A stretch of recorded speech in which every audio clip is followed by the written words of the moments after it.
Assalamualaikum warahmatullahi wabarakatuh. Bismillahirrahmanirrahim. Alhamdulillah.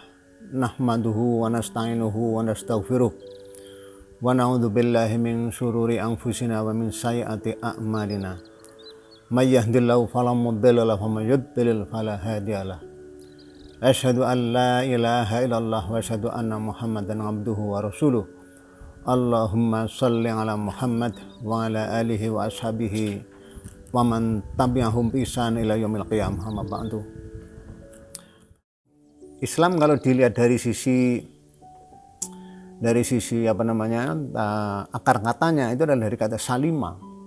Salima itu maknanya adalah selamat atau sejahtera atau damai. Itu mungkin tiga makna yang paling menonjol ya dari kata-kata salima. Nah, lalu kata salima ini yang tadinya kata kerja muta'addi, kata kerja intransitif ya, tidak membutuhkan objek, kemudian ditransitifkan. Yang dalam ilmu sharaf sebuah kata kerja intransitif atau muta'addi kata kerja lazim bisa dimuta'addikan, bisa ditransitifkan dengan menambahkan hamzah di depannya. Jadilah ya dari salima menjadi aslama. Aslama yuslimu. Nah, tambahan hamzah ini mengandung makna membuat atau make dalam bahasa Inggrisnya ini. Jadi kalau salima itu selamat, itu aslama berarti menyelamatkan. Kalau salima berarti damai, aslama berarti mendamaikan.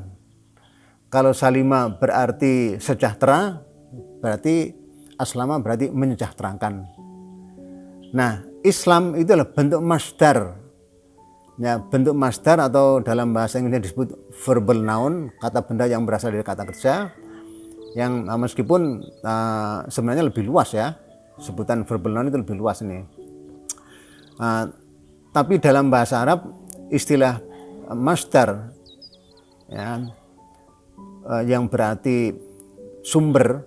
Masdar itu sumber ya, sumber dari perbuatan. Nah, aslama menjadi Islam.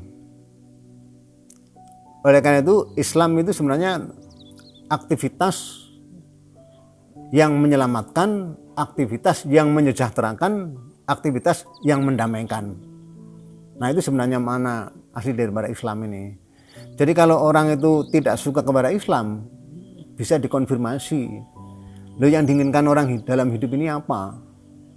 Yang diinginkan orang hidup apa? Bukan menyelamatkan, mensejahterakan, mendamaikan. Nah, gitu. Kalau orang itu ingin damai, ya Islamlah jalannya ini.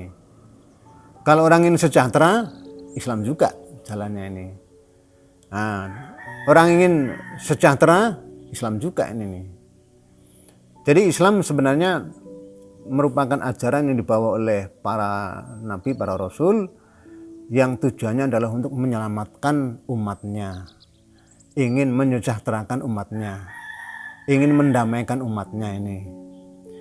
Bahwa lalu ada persepsi dari umat para nabi, maksud saya sebagian umat para nabi, bahwa ajaran di bawah itu adalah ajaran yang katakanlah mengganggu kepentingan mereka. Itu karena terjadi mispersepsi ini. Jadi terjadi kesalahpahaman, semacam ada kesenjangan, ya, kesenjangan pengetahuan atau kesenjangan ilmu, sehingga karena kesenjangan itulah lalu kurang connect, kurang nyambung ya kemampuan mereka, yang sebenarnya itu bisa dijembatani ya, yaitu lalu Rasul diperintahkan oleh Allah untuk menjelaskan firman yang Allah berikan, Allah turunkan kepada Nabi untuk semua manusia ini. Nah, penjelasan itulah yang bisa menjembatani kesenjangan tersebut ini. Oleh karena itu orang yang merasa dirinya belum bisa nyambung dengan Islam, semestinya orang itu bisa konfirmasi, bisa minta penjelasan kepada ahlinya, ya, atau orang Islam itu sendiri yang sudah paham tentang Islam berinisiatif untuk menyeru, untuk menyampaikan inti ajaran Islam yang dimaksud kepada umatnya. Nah, penjelasan itulah sebenarnya yang ditunggu-tunggu.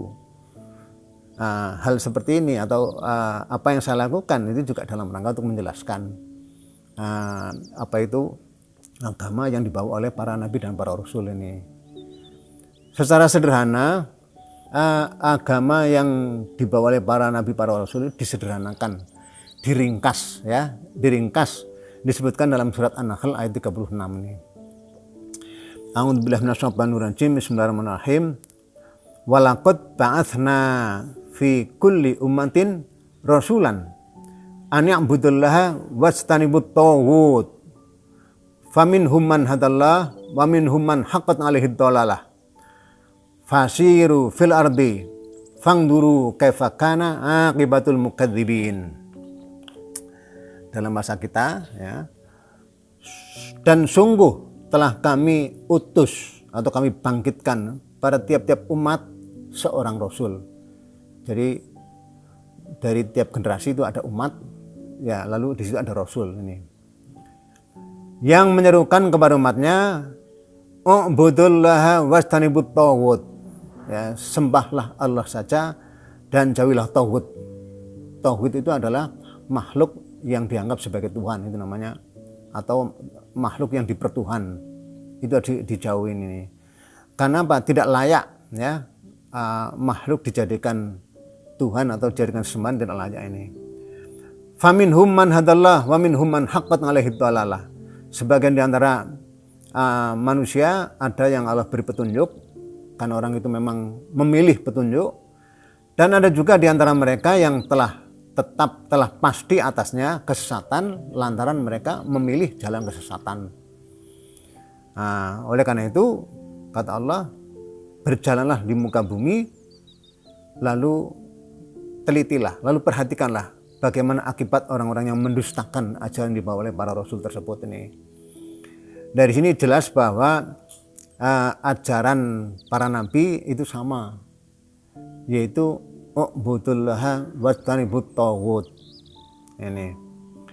Nah, perintah untuk menyembah Allah saja dan menjadi tauhid ini lalu dijelaskan lebih lanjut dalam berbagai macam firman-Nya ini. Nah, dari ayat tersebut kita bisa mengetahui bahwa semua nabi, semua rasul ya, dari nabi pertama sampai nabi terakhir, yang menurut salah satu informasi ya, nabi pernah ditanya berapa toh jumlah nabi, beliau menjawab, ini dalam bahasa kita ya, beliau menjawab 124.000 orang ini. Dan dari sekian banyak yang merangkap menjadi rasul ada 315 ini. Nah, menurut riwayat yang lain ada 313 ini. Mana yang benar ya walau alam ya. Karena jumlah bilangan tidak begitu penting. Yang terpenting adalah ajaran dibawa. Dan ajaran dibawa ini berintikan ajaran tauhid dan menyuruh kita untuk menjauhi syirik. Dan di antara juga ya di antara ayat yang Allah ungkapkan dalam Al-Qur'an merupakan ringkasan dari ajaran yang dibawa oleh para rasul juga. Disebutkan dalam surat Az-Zumar surat ke-39 ayat 65. Nah, A'udzubillahi minasyaitonir rajim. Bismillahirrahmanirrahim. Walaqad uhiya ilaika wa ilal ladzina min qablika la in asyrakta la yahbatanna amaluka wa la takunanna minal khasirin. Dan sungguh telah kuwahyukan kepadamu hai Muhammad. Ini terjemahan kita ya, artinya ada tambahan ka di sini adalah Muhammad ya. Engkau Muhammad, wa ilal ladzina min qablika, dan juga telah kuwahyukan kepada nabi-nabi sebelummu, tentu nabi dan rasul sebelummu. Isi wahyunya apa? Sungguh jika engkau menyekutukan Allah dengan suatu, tentu akan sia-sialah amalmu. Dan tentu pula engkau di akhirat termasuk orang-orang yang merugi.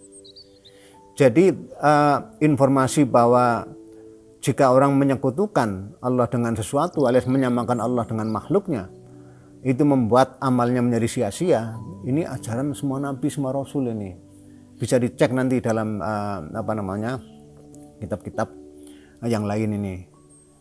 Nah, oleh karena itu inti ajaran para nabi, para rasul itu adalah ajaran untuk menyembah kepada Tuhan yang esa, yaitu Allah ini. Nah, mengapa kok harus menyembah Tuhan yang esa ini? Mungkin orang bertanya nih, apa tidak lebih baik tidak menyembah saja? Menyembah itu kan menyebabkan orang merasa tidak merdeka. Kata sebagian filosof, ya, misalnya Sartre yang pernah mengatakan manusia akan bebas hanya kalau tidak ada Tuhan. Oleh karena itu Tuhan tidak boleh ada. Nah, ya kalimat itu saya kira tujuannya bagus karena dia ingin menjadi orang yang merdeka, ingin menjadi orang yang bebas, sebebas-bebasnya ini. Nah, tapi dalam bahasa agama orang jangan lupa, dalam bahasa Al-Quran ya, orang justru dengan agama dia jadi bebas. Nah, dengan agama dia jadi tentram. Kenapa kok dengan menyembah yang satu, misalnya Allah itu kok jadi tentram ini? Tentu ada sebabnya ini.